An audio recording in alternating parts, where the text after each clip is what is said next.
Hello, Taurus, Sun, Moon Rising, and Venus signs. Kamusta kayo? Sana po'y nasa mabuti kayong kalagayan. Welcome back po sa Star Tarot. At kung bago kayo rito, welcome din po kayo. Please subscribe, like, share my videos, and leave me a comment kung nakaresonate po kayo. Thank you. So, tignan natin kung anong mga messages ni Taurus. First card, we have Cracker. Positive energy surrounds you. Love, joy, and good fortune await. Ayan. So, Taurus, possible na ang iba sa inyo talagang magkakaroon ng ito siguro yung period, no? Wherein you are going to be feeling loved, diba? As in, maraming tao yung maghahatid sa'yo ng or magbibigay sa'yo, magpapakita sa'yo ng kanilang pagmamahal, na siya namang magbibigay sa'yo ng kasiyahan, you will be joyful, and may swerte, no? Merong swerteng nag-aantay sa inyo, Taurus. Kaya, stay positive, okay? I-maintain ninyo yung positive energy ninyo para wala na maging sagabal dito sa swerteng paparating sa inyo. So, we have unity. Ayan. So, baka merong pagtutulungan, ang na-pick up ko agad dito, maybe collaboration, partnership, gano'n, no? But, pupuwede rin, no, na this is related to romantic relationship. Baka magkakaroon din kayo rito ng, baka magkakaroon kayo rito ng pagpasok sa romantic partnership, no, kung single ka pa. At pupuwede na meron ditong, kasi parang bond between two people ito, pupuwedeng in marriage, 'di ba? Pupuwedeng merong magpapakasal. So, 'yun ang napi-pick up ko diyan for some of you. And sabi dito, a time for divine understanding, renewal, peace, and hope. And you radiate and attract great love. So, pupuwede, no, na sa romantic relationship, baka magkakaroon kayo ng ng boyfriend or girlfriend na, no, kung single ka pa. So, we have thorns. Withering the challenges ahead will bring in a new and positive future. So, this is really beautiful as well, Taurus, na magkakaroon kayo ng siguro pagkakataon sa ngayon, 'di ba, na malagpasan na kung ano man ang mga challenges sa buhay, mga paghihirap, mga alam mo 'yun, mga difficulty na maaaring nararanasan ninyo. So, malalagpasan niyo na 'yan sa ngayon. And, yeah, so merong nag-aantay sa'yo na panibago at, positibong future, 'no? So, good luck. So, tignan natin kung ano pa ang ganap. And by the way, maraming salamat, no, for subscribing. And if you haven't subscribed yet, subscribe na kayo. And also, maraming salamat din for not skipping the ads. Malaking bagay po yan sa akin. Thank you. And also, please click the join button sa baba ng video kung gusto po ninyo na mag-join kayo sa membership. So, we have compassion, Taurus. So, maaari na kailangan nyo ngayon ng compassion. Maybe kailangan ninyo ngayon ng tulong ng iba, kailangan ninyo ng konsiderasyon, kailangan ninyo ng pag-iintindi, 'di ba? So, maaaring gano'n. Or pupuwede rin na this is the other way around, 'no? Baka kayo naman, 'di ba, yung magpapakita ng inyong compassion sa ibang tao, 'di ba? Maaaring kayo ay merong tutulungan, maaaring kayo ay merong mga taong lumalapit sa'yo at humihingi ng inyong tulong in any way, shape, or form. So, pupuwedeng kayo naman itong magpapakita din ng inyong kind heart, no? So, we have Horseman. This is the herald of change, energy. So, nagpapakita na merong pagbabago, no? This is going to be the start of a change in your life. Meron ditong malaking pagbabago siguro na mangyayari sa buhay mo. Meron ditong magandang kaganapan, no, na mangyayari.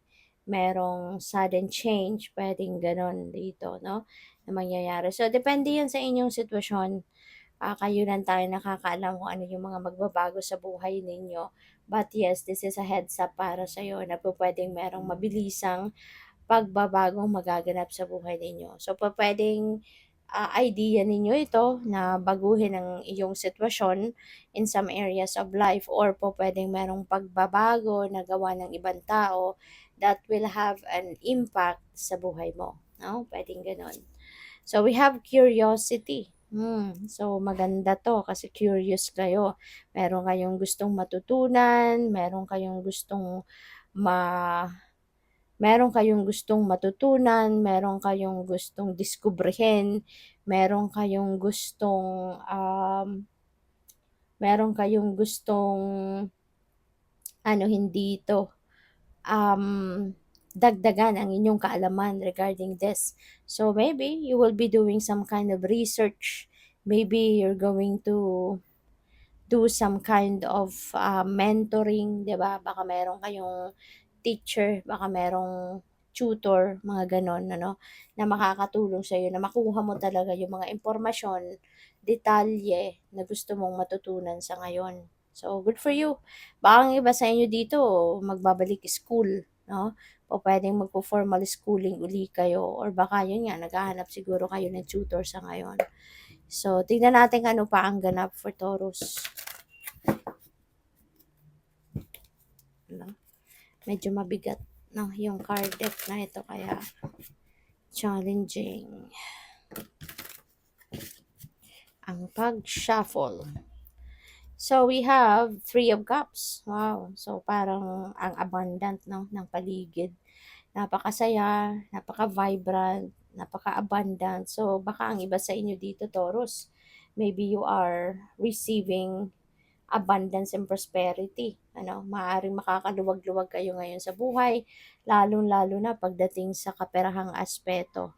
Material na bagay, material possessions, maybe may mga acquisition kayo ngayon, or you have the capacity ngayon to acquire, 'di ba, more material things kasi nga baka meron talagang pera, no, na merong extrang perang dadating. So, this could also signify celebration of pwedeng celebration of love since we have unity energy. So, baka meron ditong mga okasyon, kasalan, mga ganyan, birthdays, meron sigurong gender reveal, meron sigurong um, wedding or marriage proposal na magaganap, no? May engagement party siguro. Pwedeng ganun. Alright? So, yun lang naman napipick up ko dyan. So, what else? We have the Eight of Cups. Ayan. So, parang ang daming matang lumuluha dito. Ano? Si Eight of Cups kasi departure energy ito eh. Meron kayong iiwanan, no?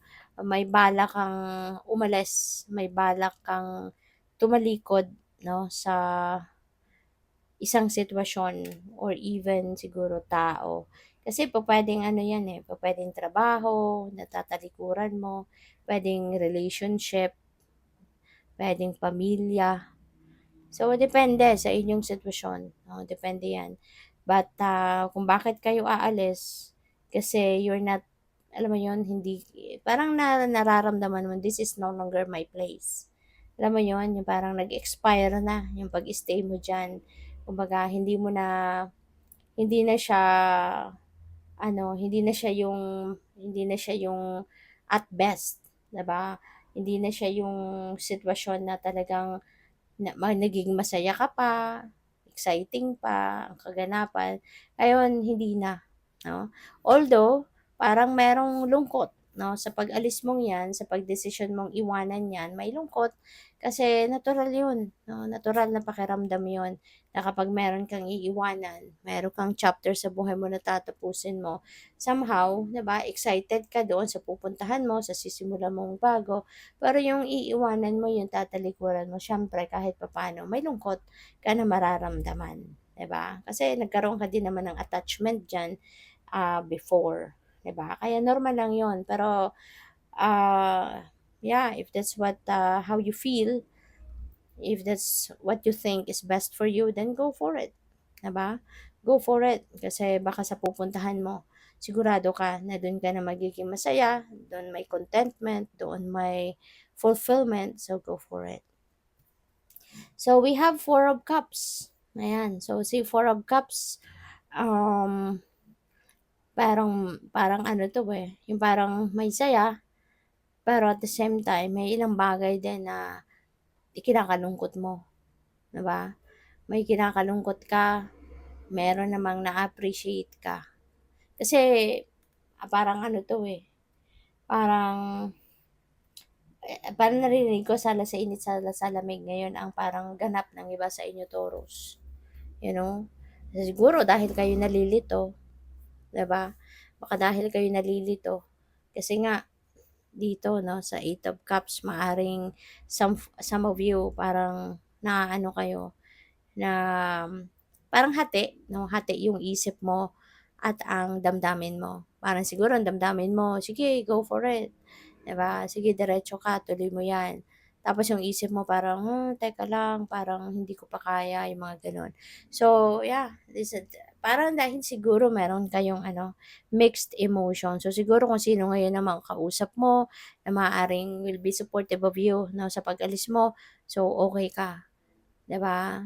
Tapos 'pag kausap mo siguro, yung parang siguro dini-discourage ka din ano, na ituloy mo yung pagbabago, na ituloy mo yung pag-alis, yung mga gano'n. So, parang siguro somehow yung a part of you, 'di ba, parang sumasang-ayon na naman doon, yung parang gano'n ba. So, feeling ko dito meron kang ano, meron ka pang nasa stage ka pa of confusion if you're going to pursue that change na gusto mo or mag-i-stay ka, you know?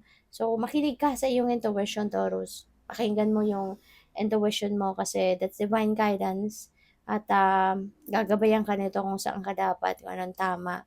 At saka ang importante din, pakinggan mo yung puso mo. No? Listen to your heart, listen to your soul. Kasi also your soul knows kung anong best para sa'yo. 'Di ba? So, good luck. Thank you for watching. Love and light. Namaste.